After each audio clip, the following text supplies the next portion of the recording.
بسم اللہ الرحمن الرحیم۔ معزز و محترم ناظرین و سامعین حضرات، السلام علیکم ورحمۃ اللہ۔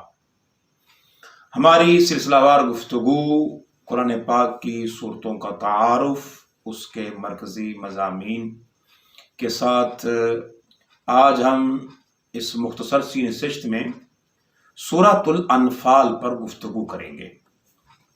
سورہ انفال قرآن پاک کی ترتیب توقیفی کے اعتبار سے اس کا نمبر 8 ہے، اور ترتیب نزولی کے اعتبار سے یہ سورہ نمبر 88 ہے، یعنی 88۔ سورۃ الانفال مدنی سورہ ہے۔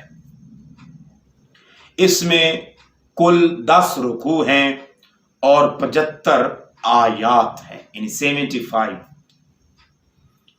اس کا نام انفال، جو کہ نفل کی جمع ہے، اس کا معنی ہے غنیمت کا مال، یعنی مال غنیمت۔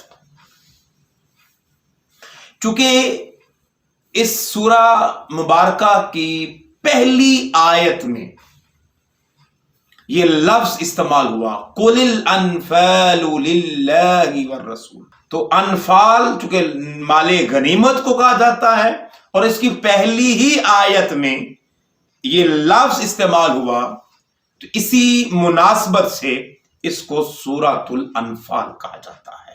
احباب ذی وقار، یہ مدنی سورہ ہے، تو اس سورہ مبارکہ میں واقعہ بدر اور غزوہ بدر کے واقعات کو تفصیل سے بیان کیا گیا ہے، اس کی حکمتیں بیان کی گئی ہیں۔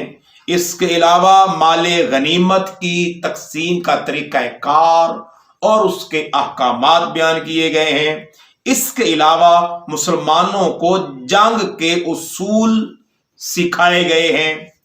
تو احباب ذی وقار، اس سورہ مبارکہ میں اللہ تبارک و تعالی اور اس کے حبیب صلی اللہ علیہ وسلم کی اطاعت کرنے کا حکم دیا گیا ہے، اور خوف خدا کی فضیلت بیان کی گئی ہے۔ ناظرین کرام، اسی سورہ مبارکہ میں مکہ المکرمہ سے ہجرت کے وقت حضور تاجدار مدینہ صلی اللہ علیہ وسلم کے خلاف کفار کی سازش، اور اللہ تعالیٰ کا اپنے حبیب صلی اللہ علیہ وسلم کو کفار کی سازش سے محفوظ رکھنے کا بیان بھی ہوا ہے۔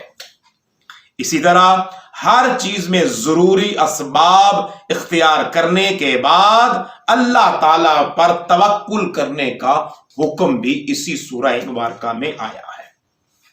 اس کے علاوہ مسلمانوں کو کفار کے ساتھ کیے ہوئے وعدے پورے کرنے اور معاہدہ توڑنے پر ان کے ساتھ سختی کرنے کا حکم دیا گیا ہے۔ احباب ذی وقار، کفار کے ساتھ جہاد کرنے کے مقاصد بھی بیان کیے گئے ہیں۔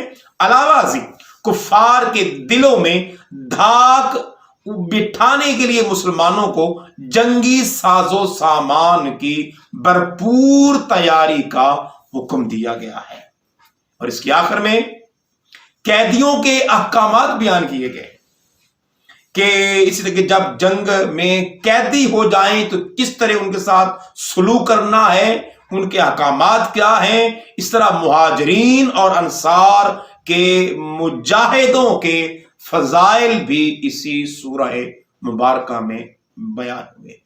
احباب ذی وقار، یہ سلسلہ اسی وجہ سے شروع کیا گیا ہے کہ ہمارے نوجوان جو آج سوشل میڈیا کی وجہ سے دیگر ایکٹیویٹیز میں انوالو ہو گئے، مگر یہ قرآن جو منزل من اللہ ہے، جو ہماری طرف نازل کیا گیا، جس کو قرآن نے کہا یہ مومنوں کے لیے ہدایت ہے، تو یہ اسی سلسلہ وجہ شروع کرنے کی وجہ بھی یہی ہے کہ ہم تھوڑی کوشش کریں، اسی سوشل میڈیا کے ذریعے ہی ہم قرآن سے آگاہی حاصل کریں۔ اللہ رب العزت ہم سب کو قرآن پاک کی تلاوت کرنے، اسے سمجھنے اور سمجھ کر عمل پیرا ہونے کی توفیق عطا فرمائے۔ وآخر دعوانا ان الحمدللہ رب العالمین۔